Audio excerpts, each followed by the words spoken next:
Hello everyone, কেমন আছো সবাই? দেখো আজকে আবারও একটা নতুন ব্লগ নিয়ে চলে এসেছি। তো এই দুদিন তো আমাদের অনেক ঘোরাফেরা দেখলে, আজকে কিন্তু বাড়িতে ফেরার পালা। তো একদম ভোর ভোর আমরা বেরিয়ে পড়েছি। আজকে জানো বেলার দিকে আমাদের ট্রেন ছিল, আর তোমাদের দাদা ভাইয়েরও আজকে অবধি ছুটি ছিল। তো কিন্তু বেলার ট্রেনটা পরে ট্র্যাক করে দেখলো অনলাইনে, মানে অনেক লেট করে, যেটা মানে হাওড়া তোমার রাত 10টা সাড়ে 10টায় ঢোকানোর কথা, তো কোনো উইকে ঢোকাচ্ছে তোমার 3টে ভোর 5টা, এরকম 5টা 6টা।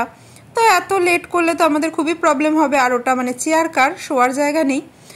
তো মানে একটু অসুবিধাই হয়ে যাবে সারা রাত্রি যদি ওরকম ঝুলিয়ে দেয়। ওই ট্রেনটা ছিল 3টের সময়, মানে বন্দে ভারতের টাইমেই, কিন্তু তোমার বুধবার করে সপ্তাহে বন্দে ভারত কিন্তু থাকে না, ওই টাইমে একটা ট্রেন থাকে। আর যেই ট্রেনটা মানে যে ট্রেনটা একদমই তোমার টাইম মতো যায় না, বন্দে ভারত যেরকম অন টাইম থাকে ওইটা একদমই থাকে না। তো সেগুলো তো আগে চেক করা হয়নি, তো এখন তোমাদের দাদাভাই চেক করে বলছে কোন ট্রেনের টিকিট কাটবো। এবারে অন্যান্য যে মানে দার্জিলিং মেল বা পদাতিক, ওগুলোর তো তোমার ওয়েটিং লিস্ট, ওগুলো তো আর দুদিন আগে পাওয়া যাবে না। তো এখন তাই আমরা ফ্লাইটের টিকিটই কেটে নিলাম।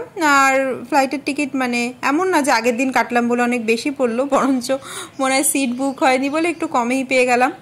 তো দেখো তাই জন্য আমাদের একদম ভোর ভোর 4টের সময় বেরিয়ে পড়তে হচ্ছে, মানে 4টে না 4টের সময় উঠলাম।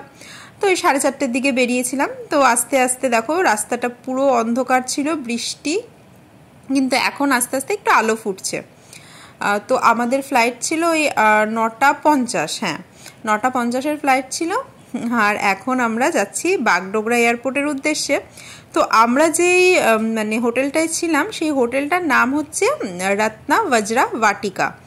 এই নাম বলে তোমরা যদি মানে সার্চ করো গুগলে, যে কোনো অনলাইন প্ল্যাটফর্মেও পেয়ে যাবে, মেক মাই ট্রিপ বা আরও যা যা আছে সেখানেও পাবে, বা গুগলে ওদের ফোন নাম্বারও পেয়ে যাবে। সেখান থেকে ডাইরেক্ট ওদের বুক করলে আমার মনে হয় একটু কমেই পড়বে, কারণ অনলাইন সাইটগুলোতে একটু বেশিই থাকে।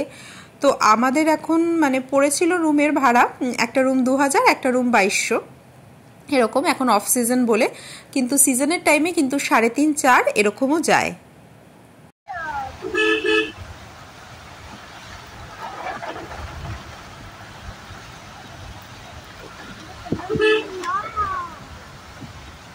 তো বৃষ্টির মধ্যেও দেখো মানে জানলা পুরো বন্ধ করতে পারছিলাম না, কারণ একবার মানে এত জোরে বৃষ্টি হচ্ছিল, সব উইন্ডোগুলো ক্লোজ ছিল। মোমো ঘুমোচ্ছিল, কিন্তু ঘুম থেকে উঠে ও মানে একটু ভমিটিং টাইপের করলো, মানে ওর অস্বস্তি হচ্ছিল। তাই আমি ওর বাবাকে বললাম যে যত বৃষ্টি আসুক যা হোক, জানলা একটু খোলা রাখতেই হবে। তো আমরা একটু জানলা খোলাই রেখেছিলাম, তো মানে হাওয়াটা বাইরের ন্যাচারাল এয়ারটা আসলে তখন মোমোর অতটা প্রবলেম হচ্ছিল না। এখন একটু জেগে গেছে, ওই একটু বমি টমি করলো, রাস্তায় দাঁড়িয়ে একটু হাত মুখ ধুয়ে দিলাম, তারপর আবার যাচ্ছি। আর তারপরে ওকে একটু ঘুমও পাড়িয়ে দিয়েছিলাম। তারপরে এত বৃষ্টি, ওয়েদারটা এত সুন্দর, লাস্টে আমিও ঘুমিয়ে গেছিলাম। আর এখানে দেখো এই যে ওপরে পাহাড়ে মানে এত বৃষ্টি হয়েছে, জল হয়েছে, তো এখান দিয়ে এই যে ঝর্ণার মতন পাহাড়ি রাস্তা দিয়ে সব জলগুলো পড়ছে, দেখেছো ছোট ছোট নদী হয়ে গেছে, মানে মনে হচ্ছে ঝর্ণা হয়ে গেছে ছোট ছোট। যাই হোক, তো এখন একটু আলো দেখা যাচ্ছে, আর এদিকে একটু গাড়ি দেখা যাচ্ছে। কিন্তু আমরা যখন তিনচুলে থেকে আসলাম, ওখানকার পরিবেশটা দেখেছিলে পুরো, মানে আমার তো ভুতুরে সিনেমার মতো জঙ্গলগুলো দেখে মনে হচ্ছিল যে মানে হিন্দি সিনেমায় ভূতে যেরকম গাছগুলো থাকে অন্ধকার কুয়াশা, সেরকম টাইপের আমার লাগছিল। ওখানে গাড়ি টাড়ি কিচ্ছু ছিল না। তো আমিও লাস্টে ঘুমিয়ে গেছিলাম। তোমাদের দাদাভাই বলেছিল রাস্তা থেকে বিস্কিট নেবে, কিন্তু এই বৃষ্টির মধ্যে আর বিস্কিট ফিস্কিট কী নেবো। কালকে গ্লিনারিতে গেছিলাম, তো ওখান থেকে তোমার ফ্রুট কেক, তারপর ওই যে কী বলে ড্যানিশ, চিজ ড্যানিশ, এগুলো সব নিয়ে এসেছিলাম টুকটাক, যাতে আজকে আমাদের টিফিনটা হয়ে যায়। বাবা কি বৃষ্টি শেষ হয়েছে, এখনো থামেনি। ফ্লাইট কটায়? 9:50। তার আগে বৃষ্টি কমে গেলে হয়।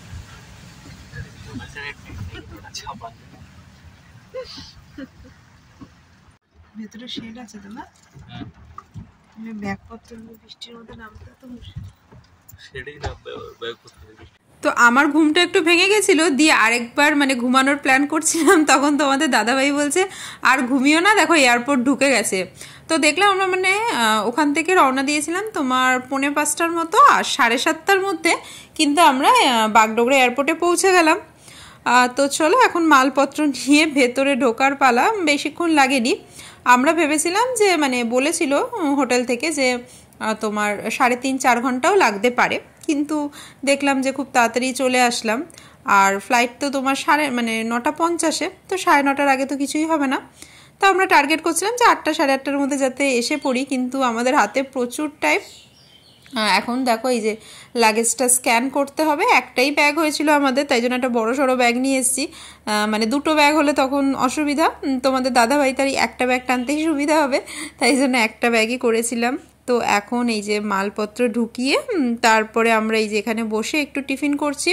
মোমোর জন্য এনেছিলাম এই যে ক্রিম কেক ব্ল্যাক ফরেস্ট, আর আমাদের জন্য ছিল ফ্রুট কেক, কারণ মোমো মানে ক্রিম কেকটা ভালোবাসে। কার হ্যাপি বার্থডে? তাই না না বাবা, আজকে হচ্ছে কেকের হ্যাপি বার্থডে, আমরা কেক খাচ্ছি। তো ব্ল্যাক ফরেস্ট কেকটা দেখলাম হালকা নষ্ট হয়ে গেছে ক্রিমগুলো খেয়ে, তারপর ওটা আর খেলাম না, মানে মোমোকে আর দিলাম না। তারপর ওই ফ্রুট কেকটা বেশ বড় সাইজের ছিল, আর কেকটা খেতেও অপূর্ব ছিল, সেটাই কিন্তু মোমোকে একটু খাইয়ে দিলাম। অল্প খেলো আর আমরা দুজনও খেলাম। এখন 8:20 বাজে, এখনো বসে থাকতে হবে 1 ঘন্টা। ডাইনোসর লোকে ভয় পেয়ে যাবে।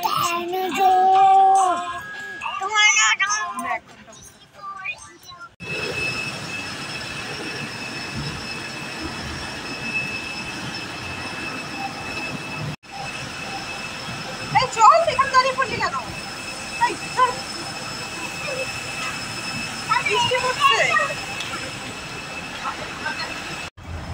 আরে এখন আমরা দেখো এই বাসটা বসে আছি, এরপর এটা আমাদের নিয়ে যাবো, তাই না? হেঁটে হেঁটে যাওয়া যাবে না, বৃষ্টি পড়ছে না, ওই জন্য বৃষ্টিতে নিয়ে যাবো না আমরা। এটা বাস।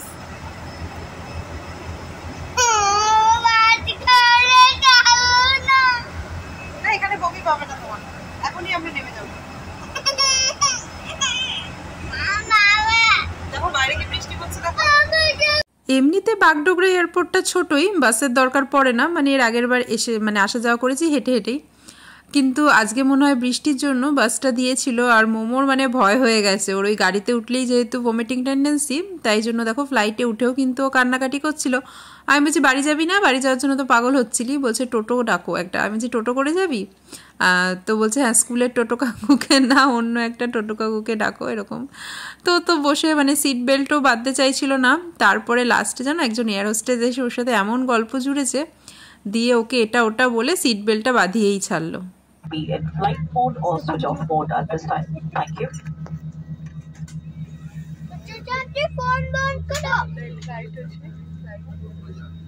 आपकी सुरक्षा सबसे महत्वपूर्ण है और हम आपसे अनुरोध करते हैं कि आप इस प्रदर्शन पर ध्यान दें। भले ही आप अनुभवी তো দেখো ফ্লাইট তো একদম মানে অন টাইম ছাড়লো, তোমার 9:50, আর বাগডোগরা থেকে কলকাতা যেতে খুব একটা টাইমও লাগে না, তোমার ম্যাক্সিমাম কত 1 ঘন্টাই লেগেছিল আমাদের, ওই মানে 11টার আগেই পৌঁছে গেছি। তো তোমাদের দাদাভাইয়ের ভয় ছিল যে আমাদের ব্যাগ নাকি মানে আগে দিয়েছি বলে তোমার অনেক লেটে বেরোবে, কিন্তু সেটাও না, ব্যাগ আমরা তাড়াতাড়ি পেয়ে গেছিলাম। কিন্তু আমাদের যে গাড়ি বলার ছিল, সে গাড়ি আস্তে আস্তে একটু লেট করছিল, ওই জন্য আমাদের একটু দেরি হয়েছে। আর এই যে ফ্লাইট থেকে নিচের ভিউটা এত সুন্দর, তো তোমরা দেখতে থাকো। আমরা কাঞ্চনজঙ্ঘার ভিউও পেয়েছি, আর কিছুটা গিয়েই কিন্তু তোমার এত সুন্দর কাঞ্চনজঙ্ঘা দেখা যাচ্ছিল। তো ফ্লাইটে তো বেবিদের বড়দেরও কান একটু আটকে যায়, তো মোমোর বাবা এখানে ওর কানটা ধরে রেখেছে, যদিও ওর কান আটকায়নি। আর ও একটু ভয় পাচ্ছিল, জানি না কেন, হালকা ভয় পাচ্ছিল। ফ্লাইটে তো আর বমি পায় না, তাও মানে ওর এরকম একটা মানে অস্বস্তি হচ্ছিল, কি কারণে জানি না। তো মানে উঠে যাওয়ার পর তারপরে ও দিব্যি মানে করছে, মজাক মাস্তি করছে। তো এই নিচ দিয়ে নদীও দেখা যাচ্ছে দেখো, আর ওখানে একটা হালকা একটা লাইন দেখতে পাচ্ছ, ওটা কি বুঝতে পারলাম না, ওরকম মানে ওরকম ধোঁয়াশা মানে মেঘ টাইপের ওখান দিয়ে বেরোচ্ছিল, মানে কোনো কারখানা থেকেও বেরোতে পারে।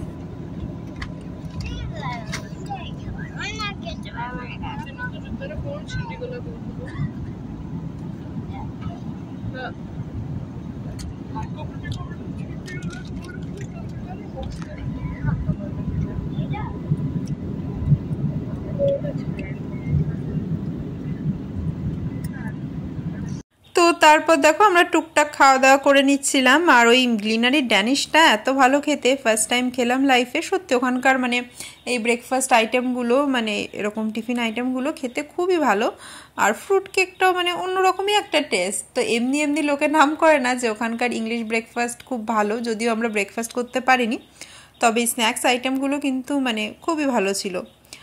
তো চলো এখন আমরা মানে জানলা দিয়ে বাইরের দৃশ্য দেখতে দেখতে এখন আমরা যাচ্ছি। তো তোমরা যদি দার্জিলিং আসো অবশ্যই গ্লিনারির খাবার দাবার ট্রাই করবে, খুবই ভালো। আর এগুলো তোমরা বাড়িতেও নিয়ে যেতে পারো, কারণ এগুলো তোমার কোনোটা 3 দিন কোনোটা 9 দিন ভালো থাকে, ওরকম গায়ে লেখাও ছিল। কিন্তু তোমার ব্ল্যাক ফরেস্টটা যেহেতু ক্রিম কেক, আমাদের মানে ওটা যদি এসে হোটেলে বলতাম ওনাদের ফ্রিজে রেখে দিতে তাহলে হয়তো ভালো হতো, কিন্তু সেটা করতে পারিনি। আর ভোরেও বেরিয়ে যাওয়ার ছিল, অত ভোরে কেই বা ফ্রিজ থেকে বার করে দিত, তাই না? তো নিচে একটু জাস্ট দেখো, আমরা মানে ওপরে আর নিচে মানে বৃষ্টি যেহেতু মেঘগুলো ওরকম পুরো স্থির আছে, নিচটা একটু দেখো just. Giving links to the nation by connecting people and aspirations. I look forward to flying into your next destination in the very near future. Thank you for choosing and giving us the opportunity to serve you today.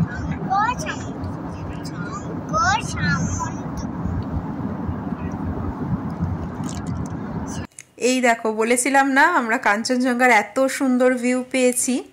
এই দেখো দূর থেকে দেখা যাচ্ছে, ভেবেছিলাম বৃষ্টি মেঘের মধ্যে হয়তো দেখতে পাবো না, কিন্তু এখানটা একটু রোদ ছিল।